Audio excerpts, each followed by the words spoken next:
The energy and love, and we'll bring it right back to you. This man has performed all over the world. You may have seen him on CBC Gem, and you can see him right now to make you laugh. Give a big, warm, watered-down welcome. Very funny, Aaron Rye, everybody.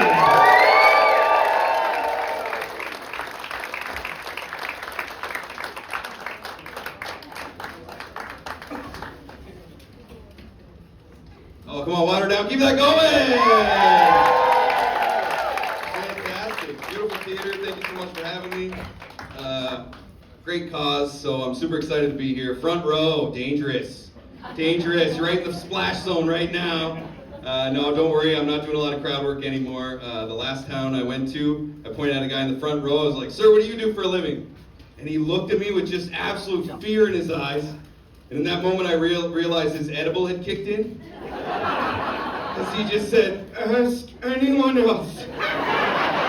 Please. But like, he did not get those from the store. I'm gonna tell you that. Those are the ones your newfie buddy gives you. He's like, "You're gonna want to cut that into 18 pieces." Like, it's a gummy bear. You're gonna cut it into 18 pieces, you know? Oh, huge mistake. I thought it'd be a good idea to do DIY Christmas gifts, so I made weed cookies last year. What a terrible idea. I was just giving them out to people. Have a great Christmas. My buddy's just drooling, staring at his kid, going, "You're doing great, buddy." Just building Lego. "You're doing great, man." Oh, and then you get a call at 2 o'clock in the morning because you gave them to your mom. And I just hear my dad go, "Just listen, Aaron. Just listen." And he held up the phone and my mom went, "I have no bones." Like, what? I have no bones. What am I gonna do?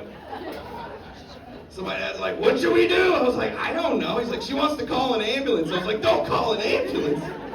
It's just a weed cookie. Did she cut it into 18 pieces?" So I said, "Well, give her the phone." He says, "She can't hold the phone, Aaron. She's gone boneless." He's like, "What do I do?" I was like, "Do you have any Cinnamon Toast Crunch in the house?" Like, "What's that gonna do?" I said, "It's gonna be awesome." I don't know. Holy. Oh, that poor guy. He thought eating an edible and going to a comedy show was a good idea. Bad idea. Ask anyone else. The best thing about a guy that high, he's dead weight. So like the place is clearing out, the guy's still sitting there. Nobody's taking that guy home. Like, you're gonna need a wheelbarrow to get that guy out of here. The manager is pacing. He's like, "Oh God, who's gonna take this guy home?" And the guy is just sitting there going, "Just leave me. Leave me here." It's scary. Weed is way too strong now, you know?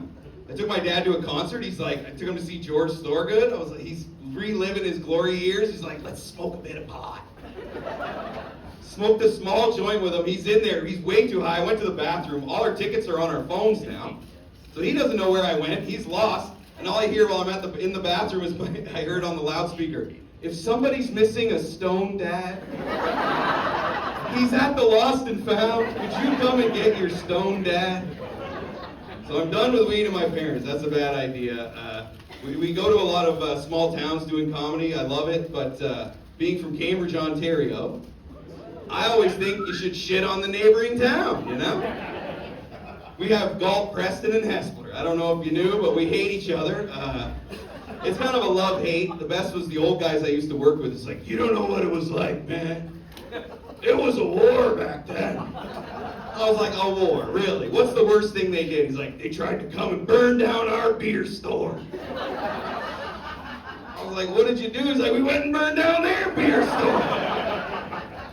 I'm like, I guess that's a war, you know? I do have a niece and nephew who live in Hespeler, and as far as I'm concerned, they're dead to me. I wouldn't cross the street to kick them, I'll tell you that. But I'm sure it's a nice place. I don't even know if they have running water. I think they just poop in their hand and throw it on the road. It's a real dump. I don't know. I've never been there. I'm sure it's lovely. But terrible people don't go. The best was, I pull out a map sometimes before a show, and I like to shit on a town, you know? So I went to Barrie. I was like, "Angus, more like anus." They got a huge, applause break. I was like, "Yeah, this is good." And then I went to Fergus, Ontario. And for some reason, I thought I'd pull out a map, and I was like, "Oh, this is going to be good. I'm going to shit on Arthur." Not a good idea. Those towns are very close-knit. I think there's only 50 people in both towns, but I got up there and was like, yeah, not like those pieces of shit in Arthur. The whole place just went silent. And the biggest man in the room stood up at the back of the room. He's like, there's good people in Arthur. Son of a bitch. It's hard to come back from that. You lose the whole crowd. Couldn't get them back, but you got it. I know, it's terrible. I felt so bad for the town of Arthur. It was almost as bad as the show I did in Kitchener, and I was like, not like those sheep shagging horse thieves in St. Jacobs. Oh man, I didn't see the straw hat at the back of the room. Poor guy stood up, he's like, well, I never. Ezekiel, Jedediah, let's go. Get the buggy. And they just clicked away. Oh, if they had Instagram, I would have lost a fan. I don't know. Oh, terrible, terrible. I'm done with crowd work, done shitting on towns, so not doing it anymore. The best thing about living in Cambridge, having newfie neighbors. Oh, anybody ever had a newfie neighbor? Oh, yes, my son. Always at the back of the room. You never know, they might need to make a clean break. Gotta cut it into 18 pieces, just remember that. I love my newfie neighbors, they're the best. They're wave neighbors. They're not gonna help you, but they'll wave. Hey, how you doing, everybody? They're the best. They'll drink a case and have a big pot on the front porch. They're great people. But I had friends over one day, and I get a knock on the door, and all I hear is my newfie neighbor. She's like, "Can I borrow your toaster?" I was like, "Okay." And my friends are just like, "What? Borrow your toaster?" And she comes in and lights a cigarette with the toaster. That's when you know a real newbie. They're not wasting money on lighters. Just, thanks, Arvin. She thinks my name's Arvin. She can call me Arvin for 5 years. She called me Aiden, Arvin. Never Aaron. I don't know if that's a name not in Newfoundland, but my buddy's just like, why didn't you just ask for a lighter? And the lady's like, because we're not made of money. Just walks away. Best of my newfie buddy, he signed his mom up for Tough Mudder. He thought it was a competition for tough mothers. Like they would just show up and have a big ring and all the mudders would go at it. I was like, what'd you do? He's like, well, I drove her up to Barrie. It's an endurance race. I was like, I know. He's like, she's smoking 2 packs a day. She can't be doing that. I said, well, what did you do? Well, she ran into one, she never came out. I was like, you just left her in Barrie? He's like, I got a Tough Mudder, she'll make it home. I was like, that's insane.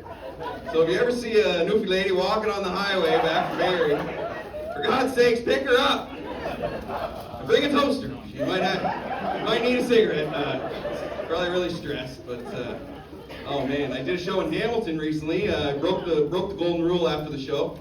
Made eye contact with a guy singing on the street. Oh, it is spooky at night in Hamilton, I'll tell you that.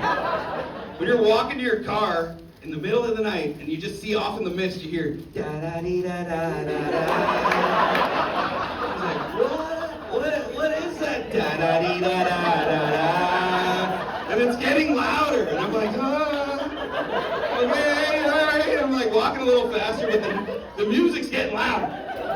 So now I'm kind of panicking. And this lady looks at me, she goes, run. Run from what, you know? And then off in the mist, I just see this guy in a floor-length fur coat. No shirt on, just a Speedo, and he locks eyes with me from across the street, and he goes, be my lover, won't you be? Like he's coming right at me. Like he was coming right at me. And I don't know what happens when you take that many drugs, but you can't get hit by a car. Like he was just beating my lover, won't you beat my lover? Like he's bouncing off of cars, just I wanna be my lover. So now he's got me pinned up against the building. I don't know if you remember this term, you probably wanted to forget it, but he was speaking moistly. Oh yes, that's the problem. He was right up against my face, speaking moistly, just, yeah, wanna be my love, yeah. So we've been together 3 years. It's been an absolute whirlwind.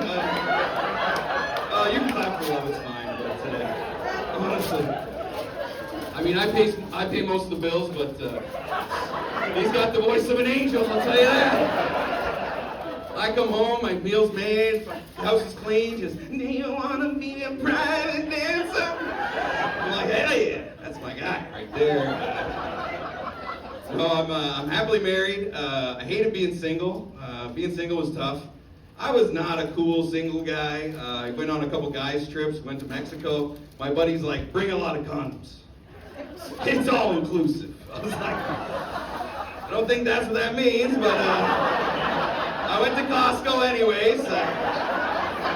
Bought the biggest box of condoms they had. I was like, yes, this is going to completely change right when I hit the ground in Mexico. So I'm going through the airport like some kind of sexual terrorist. Just, it's for the group. The condoms are for the group. And of course they get pulled into security. I'm like, oh God. They're gonna know I'm not this guy. Why did I buy so many, you know? And of course the security lady's just like, don't worry, baby. It's probably just fingernail clippers. She opens the bag, she's like, oh my God. Pulls this giant box of condoms out of the bag, goes, who do you think you are? Going down there to be a man. She holds the box up to all the other ladies working security and goes, Cheryl! 48 magnums! He's got red hair! It's like putting a tube sock on a pencil! Good for you! Going down there to be a man.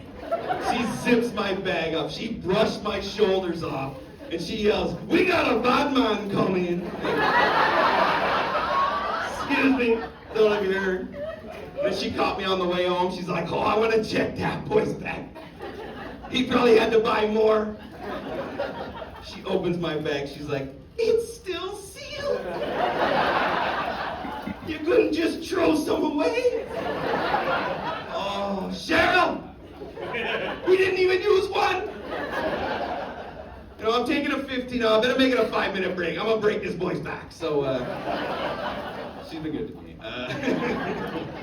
Well, honestly, it's tough out here. So let's talk about small towns. My favorite thing in small towns, the bumper sticker people. I live in Cambridge, Ontario. You get into a parking lot at a grocery store and you see a lady, she's driving like crazy, pushing her cart into the wall, and her car says, powered by bitch dust on the back.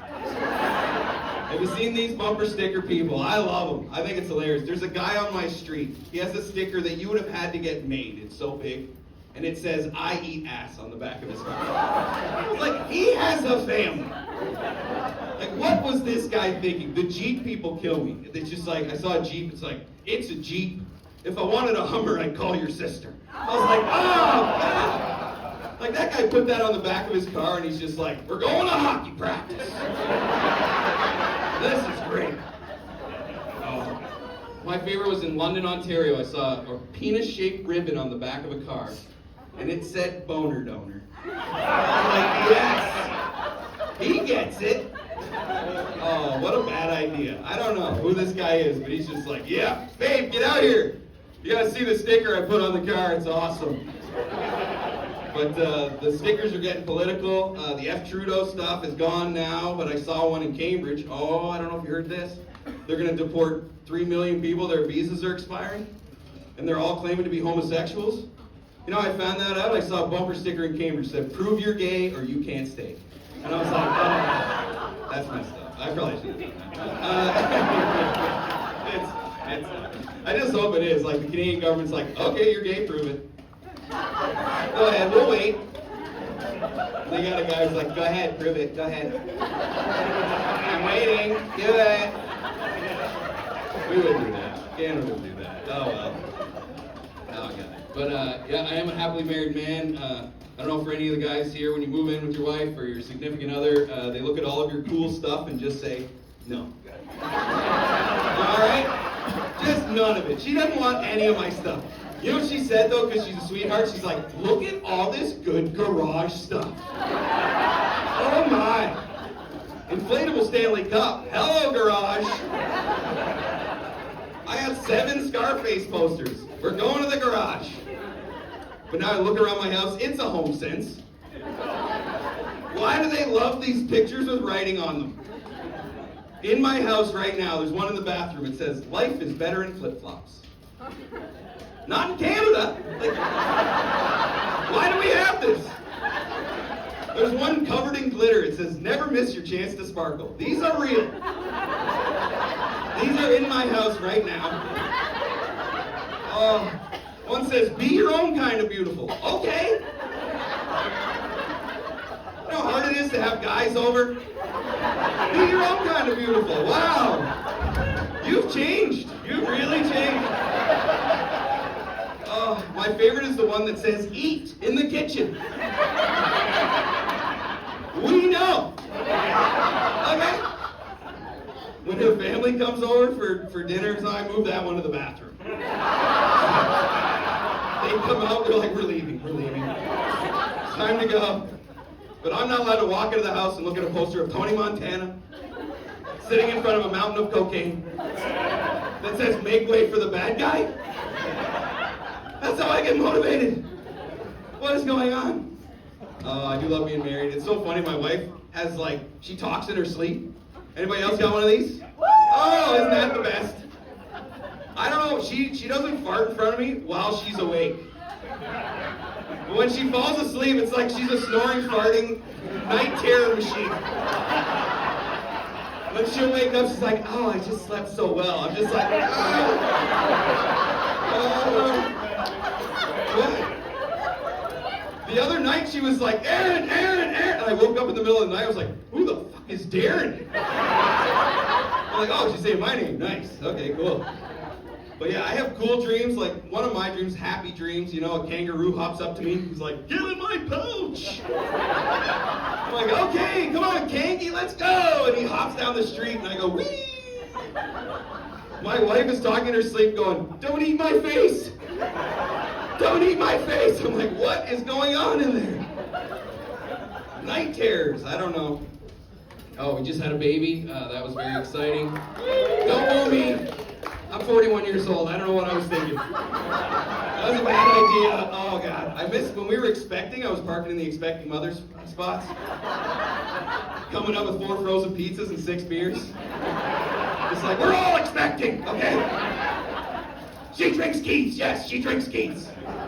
Get off my back. We're from Cambridge. Anyways,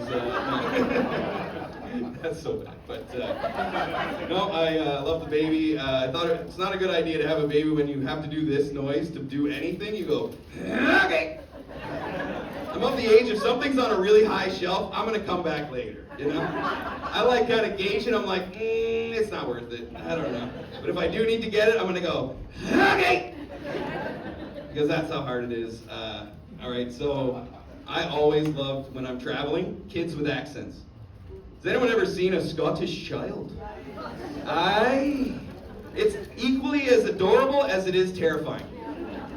I was at a grocery store in Glasgow and all I heard was, "I don't like cherry jelly.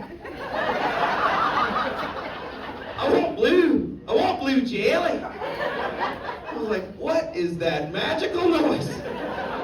How do I have one of those? And this is good Scottish parenting. The mother's like, "You can't have blue jelly, it makes you crazy." And the little girl goes, "I'll show you fucking crazy." And she starts knocking and kicking stuff off the shelves. Well, I started laughing because up until this point I didn't even know kids could have accents. And this little 5-year-old girl turns around, like her head spun all the way around. And she went, "What the fuck are you looking at? This does not concern you." Then she called me a numpty. I don't know what that is. I think it's a compliment. But so the mother goes, "Hi, you better watch yourself. You're not going to get any jelly." And this 5-year-old girl looked up at her mother and went, "You know, Mommy, you're being a bit of a cunt." Dropping C-bombs at the grocery store. 5 years old. I want one of those kids. But this is good Scottish parenting. The mother just went, no, yeah, fucking cunt. No, Jilly. And I was like, that is good parenting. I think there's enough people in this province that should be calling their kids the C word. I see them all the time. Spoiled kids, I don't know. My favorite YouTube video of all time is just a Scottish kid eating a ghost pepper. He's like, Daddy, McDonald, you dared me to eat this ghost chili pepper. And he's like, oh, God, I'm dying. I'm dying. Look, I'm blank. Oh, I can't see. And he starts yelling, Mummy, oh, Mummy, you gotta get me some milk. And the mother comes running in with the milk, and out of nowhere, you just see an arm. And this is good Scottish parenting. Because the father goes, no. He's got burn. He's a stupid bastard. Look at him, he's dying. And so for 8 minutes, it's just a kid going, I'm dying. He's like, let that be a lesson to you. So I think color could come once in a while. I don't know. Always a lesson. Thank you so much, Waterdown. You're going to love your headliner.